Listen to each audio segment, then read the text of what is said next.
Point stratégique en Méditerranée orientale, Chypre est scindée en deux depuis 1974.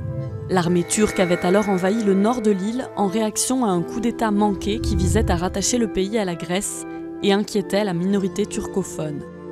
200 000 personnes avaient dû fuir, les Chypriotes grecs vers le sud et les Chypriotes turcs vers le nord, abandonnant derrière eux leurs maisons, biens et terrains. Toujours profondément divisée, l'île compte aujourd'hui 1 million d'habitants. La République de Chypre, reconnue par la communauté internationale et membre de l'Union européenne, gouverne la partie sud.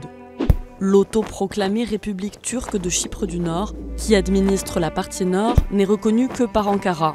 Une solution de paix consisterait à créer un État fédéral composé de deux entités. Mais des clivages demeurent, comme l'épineuse question des propriétés spoliées. Dans le nord, des propriétés et terres chypriotes grecques sont désormais occupées par des chypriotes turcs, des colons turcs ou des étrangers. Dans le sud, le gouvernement a attribué les maisons de chypriotes turcs à des réfugiés chypriotes grecs.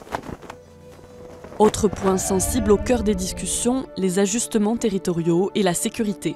S'il a toujours été admis que les chypriotes turcs devraient céder une partie du territoire qu'ils contrôlent, le tracé des limites internes et la part des terres à restituer divisent les délégations depuis 4 décennies. 30 000 soldats turcs sont d'ailleurs déployés sur l'île et cette présence militaire est vue comme l'un des principaux obstacles à la réunification. En 2003, les déplacements internes ont été facilités, permettant aux Chypriotes de chaque communauté de traverser la ligne verte, zone tampon démilitarisée contrôlée par l'ONU. L'année suivante, un plan de réunification piloté par l'ONU a été soumis à référendum et approuvé par la majorité des Chypriotes turcs, mais largement rejeté par les Chypriotes grecs.